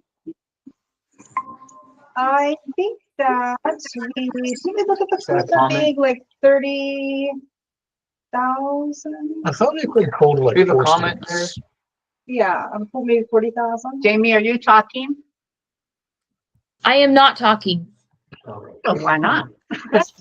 Do you want to? There is Look at something. Sarah, you're on Let me share this. number 3 rather than 2. I don't know what the primary should be. I Just am saying. on number yeah, 3 yeah, because yeah, if 'cause we it's get to the based on point what where we're we- on number 3, this is the only place I've listed out, so I have to add back. Oh. Sorry. Let me share this so Jamie can see. You're talking, shoot, maybe 11,000. Thank you. core teachers, COLA, plus you've got other stuff in there, so. I guess I should have had for this name too. So I will delete my number 2s and 3s. Does this group want to recommend? Stuff on it. Well, who's the second one we talked about? I want to know what the Russ has staff got his side thinks. hustle over there. I don't know what he's whispering about. He's politicking. I mean, I don't know that I feel. I would rather hear what the staff want Yeah, I'm not gonna. more than Do a me rank, trying to go and weigh in from 30,000 feet. a rank choice, like, arrange these things in whatever order and go with that. And well, unless is that going to cause contention within the staff? There are, I will say that based on conversations and the survey that I already did, there is not a unanimous opinion about No. So, Yeah. because the differences thank you. between 2 it. and 3, Except, the except difference I'm hearing between- Mika says she doesn't want that as much as she wants the library. So now I've learned something new. Patricia, if you're on here. So I think you said it would cost us. I don't think he's. I'm assessing here, and Said it could cost so Yeah, the that's difference what I between heard. 2 and like between scenario 2 and 3 are the COLA, Yeah. library. And this is if we have 125 kids. Yeah. I know I saw that. It's very selfless. ED, And none of the angels out there are listening. It's coming. budget items, and bank. I mean, Those are the main differences. I love the idea. so Right now, it seems like we're on target for 120. I would like to see the bank go 1 for 1 with the rest of them. You might have to make sure you're heard by someone, Yeah, because it's not my decision. I'll stronger. So if we have 125 kids, we could do all of that. Libraries have time, music, and then if we had We're gonna know if we, yeah, sorry. more than that, we could give COLA. But that's the best we can do with 125. 125 includes COLA and stuff. Oh, We're already and COLA. there. Mhm. It seems like you're gonna have to make a game time decision, whether it's collectively with the teachers, or whether it's IAs, or whether it's facilities or something like that. But let's get there. And Wait, what is the difference in IAs between them? no, there There's is nothing. Okay, between 2 and 3. yeah, both, those two. Is there a vote you we may can need do 3, so yeah. we can? Well, this is exactly what comes to my mind. You never You know, read my right? mind, Like, Karen. we had Is there a vote we can 5. take on Yes, which budget to pass now? And that way we can get MOUs out before spring break? I'm comfortable with that. Jamie, you've been quiet. You got anything to say before we? I had to step out for a minute because I had to go pick up children. So I'm just listening at the moment. You think we should have 140 kids, or do you think we should have 105? I think we need a happy medium. 140 is a lot of kids in our small space. The problem we had was we just needed more space for something. We needed another room somewhere. I thought it was I thought the divider year was, here. It was- The year, We used to have an the year extra was for classroom music, right? when we had split we talked classes. about it. Yeah, they originally proposed the year for music. Oh, yeah, that was me before I was on the board. Yes, when I thought we had a lot of money. Oh, I shouldn't say, I'll be in the transcript now. Oh no, we can say when we thought we had a lot of money. We That's thought we had. valid. Okay, I move that we adopt scenario 2 I'll second. and get MOUs out by spring break. You So- second it? I'll second. I'll vote for that. Yeah. And then can we meet before we yay the priorities again, right? Are we gonna meet again about priorities, or are we setting priorities now? I would like to ask Sarah to come with those items, a proposed priority list at next meeting. And Based on it. by Like then, based on we'll staff. Yeah, have based on a more based on staff would final be awesome. number from the state. You think it'll come that's cool. You never They're know. hustling. They're in big trouble. So they got heat coming from every school Every district school district. and every Budget's teacher and every different. parent. But with the Is Department of Education now shuttered. it's all state. This is Yeah, most state. most All of the funding money. comes The from only the state. money that Really? doesn't come from the state is the SAI funds, and I think that's it. Yeah, so it's all state. It used to be all local, but Measure 5 in 1994 took it away from the district and made all the revenue state. So, Okay, I'm happy to do that. Really, everyone is 5 on that. Where Everybody was. Jamie, fine. what was your If it number? wasn't for that, Measure 5, we'd have a swimming pool here. Jamie, did you have a Right on number that, on the vote? So many people. I'm gonna say a 4. Okay, Jamie the 4. Thank you. Thank you. Welcome. One other thing I had regarding budget. In prior conversation, the idea came up of would it be valuable for the school to have a grant database I forget the exact term for it, but searchable database of various grants where anybody can go, like a community login basically, where anybody who wants to say, I'm going to spend an hour trying to find a music grant, they can go ahead and try to search. I know there's a lot of databases I've seen memberships between like $100 and a few $100s, where like everyone getting their own is probably not cost effective. But do you think it would be valuable for the school to have a login for that? I would love to hear from Jessica on that because she has done a lot more grant searching than I have. And I don't know, I mean, I'm usually going for specific ones, but and so I've never really accessed to except for grants.gov, which is a nightmare. Yeah. But what's your experience? Have you ever used a service like that or? No, I use Instrumental and I just, you get like a 2-week free and then they cut you off. So I just, I go a couple times a year and open with another email. Okay. Help yourself. Because I don't remember how much it is, but it's way easier to use than the Gov one. And it doesn't have everything. It doesn't have all the local stuff. And I've gotten more grants locally from Benton County than anywhere else. Yeah. But, so I don't know, but I am also not a professional. I've never done this before 2 years ago. I mean, I don't think many, if any of the people who are going to be applying for grants are professionals. They're, and like you can find them that pay salary, but the problem with salaries, if the grant runs out, see, that's where my beef was with the music. We said it was going to be on a grant. The grant money left in January and then we picked it up. Yeah. And hopefully we have 5,000 coming, but we just haven't, so we got it last year, and then that will pay for that. Right. Chunk. But the thing is, that's the problem with grants. Yeah. Salaries. So, like to that, like I know some grants just like go unclaimed. Have you had luck reaching out to organizations and being like, hey, would you consider allowing some of this? Yeah, I just heard the Pacific Power actually asked one of their employees, like, hey, don't you guys want money?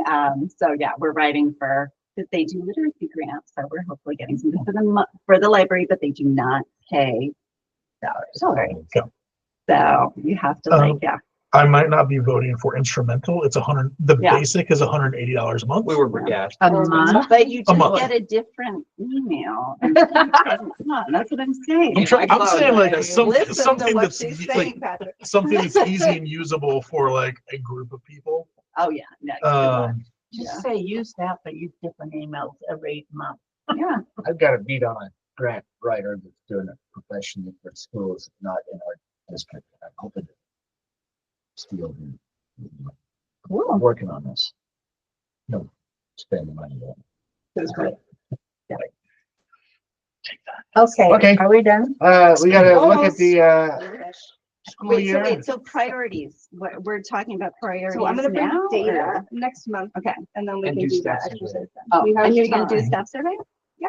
I love it. Okay. Yeah, it's already in the meeting minutes that I asked Sarah to bring a list of priorities for other items on the budget to April's We meeting could with just make it staff so- feedback taken Excellent. into consideration.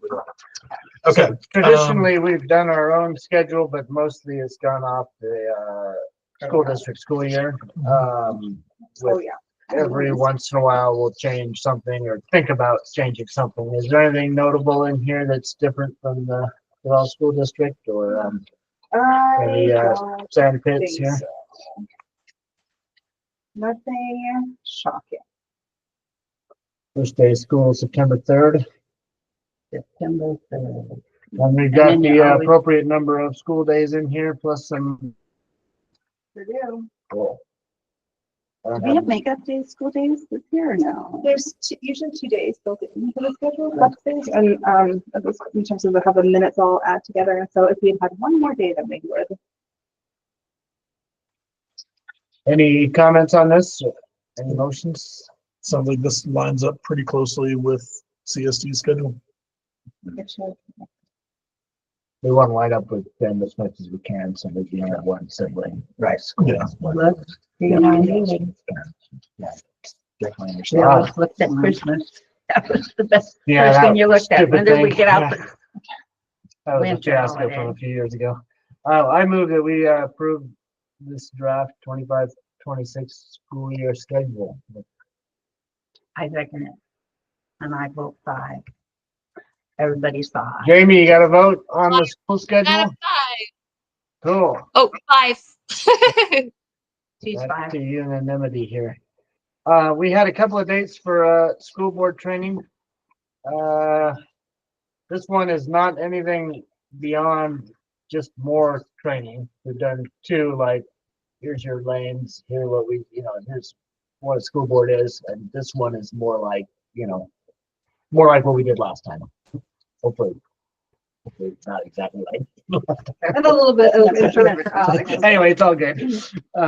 Yeah. So Kristen said she can do, I asked her for some like weekdays and weekends and like just flexibility because I don't know what our schedule is. And we won't have that fancy facility that we've been going to because We could We could ask her. hypothetically use our shop. Downtown. We have a meeting room upstairs. Anyway, if we end up doing it on a weekend, we can certainly come here too. yeah, we could come here. But during the day, it just gets a little crowded. So where's the dates? They're up on this. 4, 8. Oh, it's coming up. We just need to pull the charge again. How much time are we factoring in for the next one? It's been 4 hours. This would be after 5 o'clock if we do 4-8. It could be either one. So sometimes we've done it during the day when it was possible to do that and people could take time off. I think last time we did the Saturday morning or something like that. So she's available and flexible, and so am I. So just whatever works for you guys.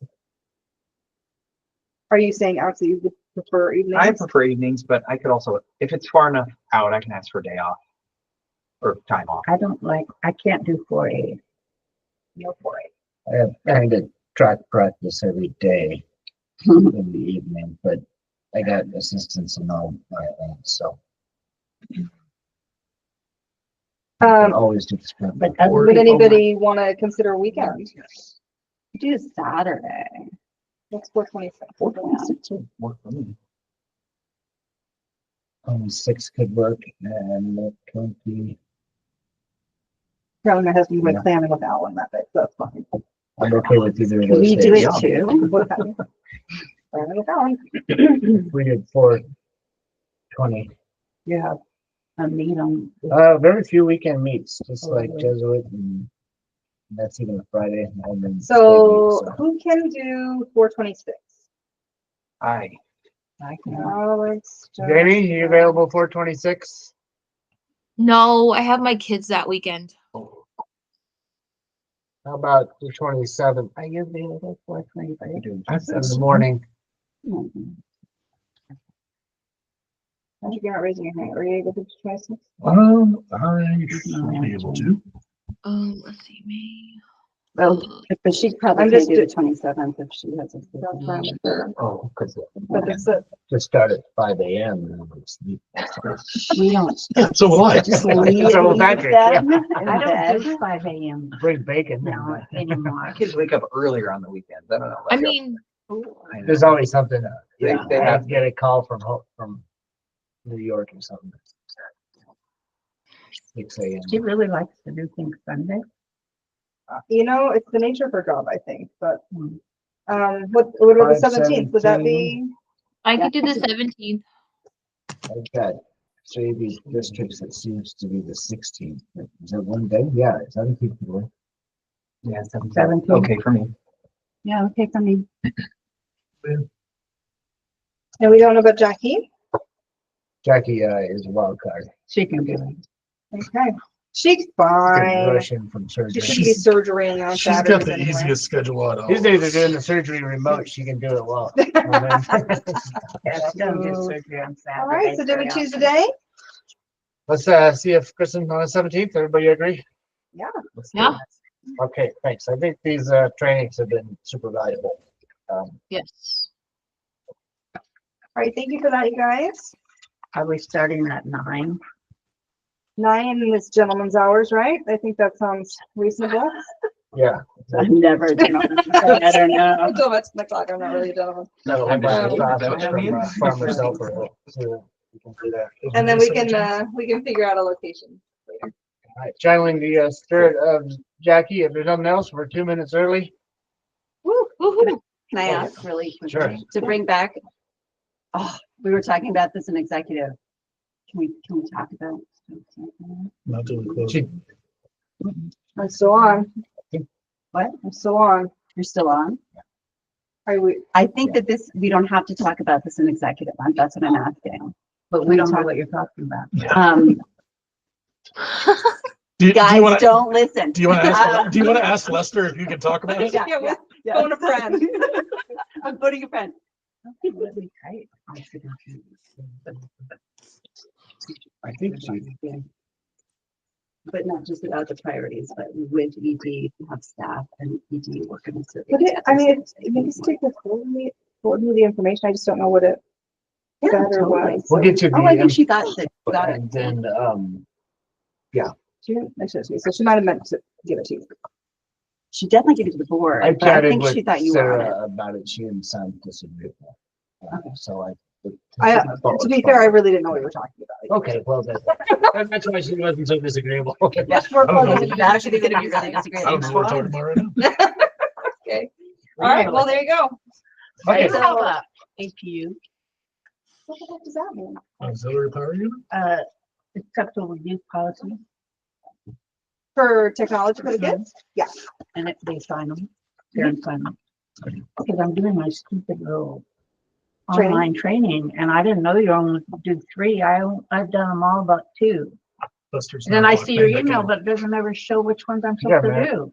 Oh, Mine are all there too. So I thought I'm it was a- because I was new that it just was making me do. I'm all of them. overachiever, Yeah. yeah. Oh, wow. fantastic. Yeah, we're You all mind overachievers. You know what I'll do is I'll send you the titles of the ones that I set for you, and then you can search them up. Do them all. It's fantastic. Everybody. Actually, How long yeah. it take? I do, because I signed, how many trainings do I sign you guys up for? I Like think 20 we had- hours worth or yeah, we something had a ridiculous. lot. We had like Is 10 it or through the 12. state? Yeah, it's through pace. I know that person. It takes a long time. Have you done? Yes. No, I actually do those, like, for the massage therapist. Oh, so you've already done it? I did. Fantastic. Yeah, something else. And, you guys did an excellent job of my mid-year, performance evaluation, so I can tell you, that was one of the ones that I signed you up for, how to do a performance evaluation. I think that's the Watch last. out, you're It's the next best one. performance evaluation I've ever done. That's dumb. That's Nurturing. I'm Brandon, it's. Call it 0-0, Patrick. Bye, you guys. Bye. Thanks, Bye, Jamie. Jamie. Good night. Sarah's on the